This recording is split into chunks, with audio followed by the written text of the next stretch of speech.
Okay, buckle up everyone. Welcome back to another episode of The Unsolved Mystery. Today, we're not just talking about anything. We're diving deep into an ancient monument that will absolutely blow your mind and leave you with a million questions. You guessed it, we're talking about the Great Sphinx of Giza. Yeah, folks, the Sphinx, we all know, but what we don't know about it is way, way more fascinating.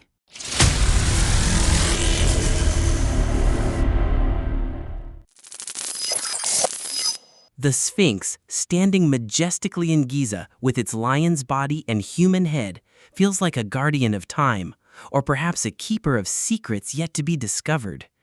Every time you look at it, you can't help but wonder, what's the story behind this face? And whose face is it anyway? Honestly, despite countless studies and research, the Sphinx remains shrouded in mystery, especially regarding the exact identity of its face, its true age, and any hidden knowledge it might be guarding. In this episode, we're going to dig into the deepest secrets, exploring both the widely accepted archaeological theories and some of the more controversial, mind-bending alternative ideas, all to uncover its secret history. Before we get into the really wild stuff, let's first get a solid understanding of what archaeologists generally agree on about the Sphinx. This will give us a baseline before we explore the more speculative theories. When and how was it built? The most accepted theory. The most common theory among Egyptologists suggests that the Great Sphinx was carved during the reign of King Khafre, who lived from approximately 2575 to 2465 BCE, during the 4th dynasty. This would make it the oldest known colossal sculpture in Egypt. What's the proof? Well, it's super close to Khafre's pyramid and his mortuary temple, almost as if they were all part of one integrated architectural complex. Archaeological analyses also indicate that Khafre's Valley Temple was completed before work began on the Sphinx and its associated temple, suggesting a cohesive master plan from the start. And here's a big one. Studies of the Sphinx's face show striking similarities to the known features of King Khafre's statues. It's almost a spitting image. But hold on a second. Some researchers propose that the Sphinx might have been built by Khafre's older brother, Jedefre, or Redjedef, to honor their father, Khufu. Facial studies sometimes support this view, pointing to resemblances with Khufu. However, these remain minority opinions compared to the Khafre theory. What's it made of? And how did they do it? The Sphinx, folks, isn't built from bricks or anything like that. It was carved directly from a single massive limestone outcrop right there on the Giza Plateau. It's the same rock used for the pyramids and other monumental structures in the area. This demonstrates an advanced understanding of geology and the ancient Egyptians' ability to leverage natural formations. Estimates suggest that around 100 workers, using simple stone hammers and copper chisels, took around 3 years to complete this colossal statue. Can you even imagine that? There are even traces of paint still visible on the Sphinx, meaning the entire statue, including its face, was originally painted, possibly in red. And that famous missing nose we all wonder about, that was actually gone in illustrations that predated Napoleon's arrival in Egypt, indicating it suffered long-term damage, not just one act of vandalism. What's the Sphinx for? Its purpose and function. The Sphinx embodies the king with the body of a lion, symbolizing immense power, courage, and royal authority. The human head, often believed to be that of the king, represents intellect, consciousness, and wisdom, reflecting the pharaoh's divine power. The Sphinx served as a sacred guardian of the Giza necropolis, protecting the pharaoh's tomb and ensuring his safe passage to the afterlife. The Sphinx and its temple are situated directly next to Khafre's Valley Temple and the lower part of the causeway leading to his mortuary temple and pyramid, demonstrating its integrated role within the larger funerary complex. However, despite its monumental scale, the relative scarcity of Old Kingdom cultural artifacts suggests that a specific cult dedicated to the Sphinx wasn't firmly established during its initial construction period. And here's where it gets really interesting, folks. We still don't have direct, conclusive evidence telling us who exactly built the Sphinx. Sure, we lean towards Khafre because of circumstantial clues like its proximity to his pyramid, stylistic similarities, and architectural harmony, but multiple sources point out that there is not a single contemporary inscription linking the Sphinx to Khafre, and that Egyptians didn't write history, so we don't have definitive proof of what their builders thought about the Sphinx. This absence of direct textual evidence opens the door for various interpretations and alternative theories, which explains why the Sphinx continues to be such a baffling enigma, even among scholars when it comes to which pharaoh, Khafre versus Djedefre or Khufu. This just goes to show you that history isn't always a fixed truth. Sometimes it's built on inference and correlation, leaving the door open wide for reinterpretation. The Sphinx isn't just a carved rock, it's packed with symbols and meanings that tell us deep things about ancient Egyptian culture and religion. The fusion of human and animal. The Sphinx's composite form, combining a lion's body with a human head, is highly symbolic. The lion represents strength, courage, and royal authority, often seen as a sacred guardian. The human head, often thought to be that of the pharaoh, symbolizes intellect, consciousness, and wisdom, reflecting the divine power of the pharaoh. This fusion can also be interpreted as integrating the contrasting aspects of the human psyche, the conscious and unconscious, intellect and instinct, or the rational and irrational. It embodies the idea of mastering both physical might and mental prowess. Solar and astronomical significance. By the New Kingdom, roughly 1,000 years after its construction, the Sphinx became more explicitly associated with the sun god Hor-em-Akhet, or Horus in the horizon. This new interpretation shows a renewed interest in the Sphinx and its integration into the evolving religious landscape of that period. The Sphinx's eastward orientation, facing the rising sun, indicates significant solar symbolism. It might have functioned as an astronomical marker or calendar, aligning with the sun's path. Even pharaohs like Amenhotep II built temples dedicated to Hor-em-Akhet near the Sphinx. This evolution in the Sphinx's religious meaning demonstrates that the significance of ancient monuments wasn't static. Rather, it evolved over time to reflect changing theological beliefs and political needs. So, in simple terms, the Sphinx had one meaning, and then as people evolved, its meaning evolved with them. While its worship was limited during the Old Kingdom, it gained immense religious importance in the New Kingdom, becoming associated with the sun god Hor-em-Akhet, leading to the construction of temples and the dream stele. This is a clear example of how cultural artifacts are reinterpreted and acquire new layers of meaning across different historical periods. Guardian of the necropolis. The Sphinx was primarily seen as a protective figure placed at the entrance to the Giza necropolis to safeguard the sacred burial sites and the pharaoh's eternal journey to the afterlife. Its imposing presence reinforced the idea of power and authority associated with the site. Pharaoh Thutmose IV erected the dream stele between the Sphinx's front paws. This stele recounts the dream in which the Sphinx, as Hor-em-Akhet, promised him the throne if he cleared the sand covering it. This narrative strengthened its divine connection and its protective role in royal legitimacy. Mythological and cultural resonance. The very term Sphinx comes from the Greek word sphinx, meaning to strangle, influenced by the mythical Greek monster known for posing riddles. However, the ancient Egyptians referred to it as Sheship Ankh, meaning living image, and considered it a benevolent guardian and a symbol of divine kingship, quite unlike the treacherous Greek version. The image and symbolism of the Sphinx transcended ancient Egypt, influencing art, literature, and popular culture worldwide, which speaks to its enduring iconic power. It has become a symbol of mystery, wisdom, and the challenges of exploring the unknown. All right, are you ready to get into the really wild stuff? There are some controversial theories out there that completely challenge everything we've just discussed, claiming the Sphinx is way, way older than we can even imagine. The water erosion hypothesis, Dr. Robert Schoch's challenge.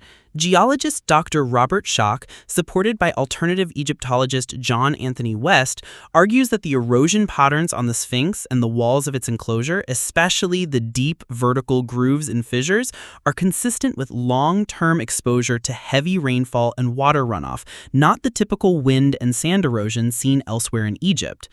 If water erosion is indeed the primary cause, this suggests the Sphinx must be much older than the 4th dynasty, dating back to a much wetter period in Egypt's history, perhaps 10,000 to 12,000 years ago at the end of the last ice age. This would predate the rise of known dynastic Egyptian civilization. Schock also points to the granite casing on the Sphinx and the Valley Temple, arguing that it covers deeply eroded limestone, suggesting the underlying structure was built much earlier and then recased later. So what's the rebuttal to this? Mainstream Egyptologists and geologists largely reject the water erosion hypothesis, citing methodological problems and pointing out that the Sphinx enclosure fits seamlessly with the overall Giza complex layout. Critics attribute the erosion to Nile floods and occasional heavy rains that continued into the dynastic period, as well as processes like salt weathering. They argue that similar Old Kingdom tombs at comparable elevations don't show the same erosion features, or that the rock layers are different, making direct comparison problematic. The strongest and most crucial counterargument is the complete absence of any archaeological evidence, like complex settlements, infrastructure, agricultural surplus, or worker housing, for a civilization capable of building such a massive structure in Egypt during the proposed 10,000 to 12,000 BCE timeframe. This debate surrounding the Sphinx's age highlights the complex relationship between different scientific disciplines and their interpretive frameworks. At the heart of the discussion lies the interpretation of geological evidence related to erosion patterns. Geologists like Schock interpret these patterns as evidence of a much older, wetter climate, leading to a pre-dynastic construction date. However, Egyptologists and other geologists interpret this erosion within the known dynastic periods and existing archaeological evidence. This illustrates how different scientific disciplines, geology versus archaeology, apply distinct methodologies and interpretive frameworks to the same physical data.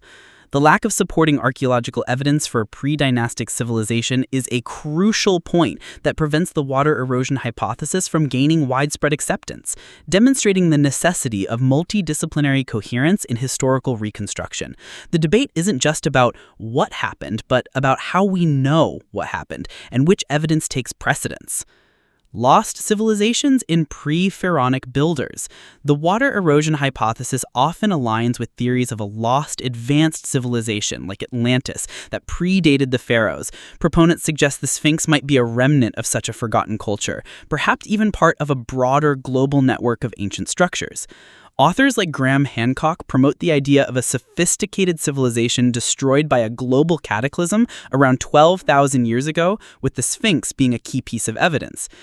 Did aliens have a hand in this? Some theories, particularly those explored by ancient alien theorists, propose that the Sphinx predates known civilizations and may have been created or influenced by extraterrestrial beings. These theories sometimes suggest that the Sphinx's head was originally larger or represented an otherworldly being and was later recarved to resemble Khafre, or that a twin Sphinx might be buried elsewhere on the plateau. They point to the Sphinx's precise astronomical alignment as evidence of advanced, possibly non-human knowledge. All right, this section, folks, is where you might want to grab a chair and lean in. Here we'll talk about the mind-blowing legends and the limited archaeological findings related to hidden chambers, and the Sphinx's potential role as a guardian of lost secrets. Legends of secret passages in the Hall of Records beneath the Sphinx. One of the most famous legends is the Hall of Records beneath the Sphinx. This was prophesied by the American psychic Edgar Cayce, who passed away in 1945. Cayce claimed that refugees from the lost city of Atlantis buried their secrets in this chamber and that it would be discovered before the end of the 20th century. This idea, folks, generated a huge amount of public interest and alternative research. Other theories suggest secret passages under the Sphinx connecting the statue to the Great Pyramid, perhaps concealing an undiscovered royal tomb or priceless treasures. Some legends even depict the Sphinx as the guardian of a gateway to another realm, hiding invaluable treasures or advanced ceremonial secrets behind it. Despite all these legends, archaeological investigations have explored various internal structures. A passage in the rear of the Sphinx has been explored and mapped by archaeologists like Mark Lehner and Zahi Hawass, who concluded it was most likely dug by ancient treasure hunters after the statue was built, not as part of its original design. Modern technological advancements, such as seismic surveys, have indeed revealed cavities or anomalies beneath the monument. However, these findings are subject to interpretation and don't conclusively confirm the existence of a hall of records or other significant hidden chambers in the way popular theories suggest. The Sphinx as a repository of secrets, even without physical hidden chambers, is widely perceived as a symbolic guardian of ancient Egyptian secrets. Its presence at the entrance of temples suggests that knowledge is reserved for the initiated, embodying the idea that wisdom must be sought and earned. The enduring belief in hidden secrets reflects a deep human desire to uncover lost knowledge from advanced ancient civilizations, especially given the perceived complexity of Egyptian architecture and astronomy. Despite archaeological investigations exploring rumored passages within the Sphinx, like the Rear Passage, and attributing them to treasure hunters, and despite the lack of definitive proof for a Hall of Records, public fascination with hidden chambers and lost knowledge persists. There's a clear discrepancy between empirical findings, which are often mundane, like treasure hunter tunnels, and the grand, mysterious narratives of hidden libraries and Atlantean secrets. This highlights a broader human tendency to prefer captivating and enigmatic narratives over less dramatic, evidence-based explanations, especially when dealing with ancient wonders. The secret history of the Sphinx's face in this context isn't just about what's actually hidden, but about what people want to be hidden. The Sphinx, as a symbol, transcends its physical reality to become a canvas for collective human aspirations to unveil profound and transformative knowledge, even when archaeological findings suggest otherwise. This reveals a psychological and cultural dimension to the Sphinx's enduring mystery. Now, modern technology has completely changed how we approach the Sphinx. We've got tools that let us explore more without causing any damage. Technological advancements in Sphinx research, modern, non-invasive techniques like ground-penetrating radar or GPR and seismic imaging are crucial for investigating the internal structure of the Sphinx and the ground beneath it without causing harm. These tools can detect anomalies, cavities, and changes in subsurface density, providing clues about potential hidden chambers or geological features. Additionally, 3D modeling and digital reconstruction are increasingly used to better understand the Sphinx's original features, its construction process, and its relationship to the surrounding Giza complex. Researchers use these techniques to analyze erosion patterns, simulate ancient construction methods, and visualize the monument in its historical context. Recent studies, like those conducted by New York University, have even tested theories about how natural rock formations, yardangs, might have influenced the Sphinx's shape or even partially formed it through wind erosion using fluid dynamics and miniature clay models. This supports earlier suggestions by geologist Farouk El-Baz. This demonstrates how scientific modeling can shed light on ancient construction hypotheses. This evolution in archaeological methodology represents a significant shift.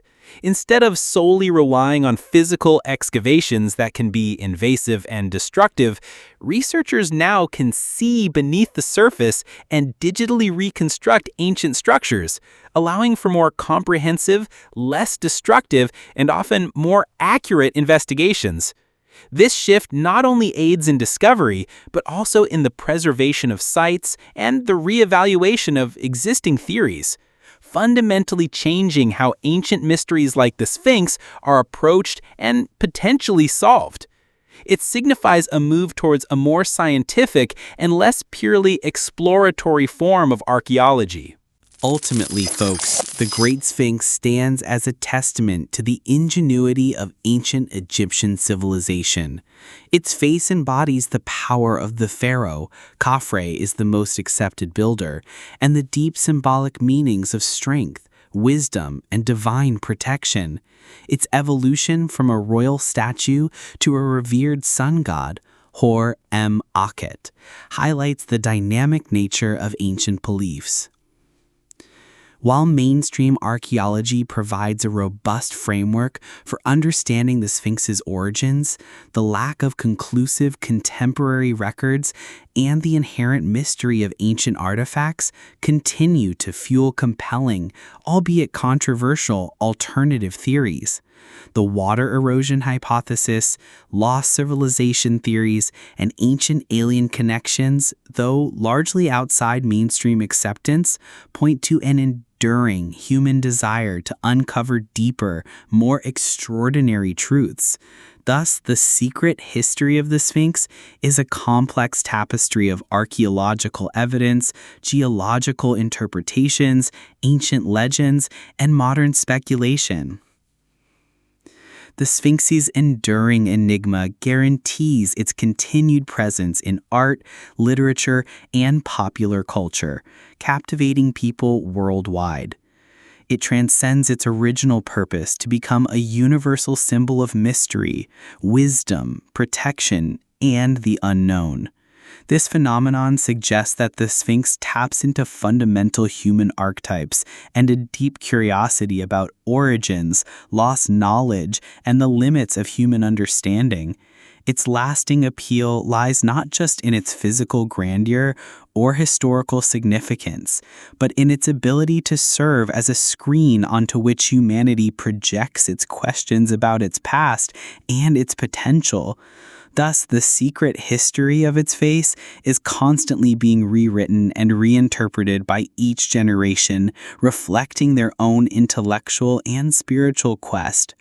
As technology advances and new research methodologies emerge, the Sphinx remains a focal point for scientific inquiry, promising that its secrets, whether mundane or profound, may one day be unveiled, perpetuating its role as a symbol of wonder and the unknown. And with that, we've reached the end of today's Unsolved Mystery, everyone. What's the theory that fascinated you the most about the Sphinx? And do you think there are other hidden secrets we still don't know about? Let me know in the comments, and I'll see you in the next episode of The Unsolved Mystery. Peace out.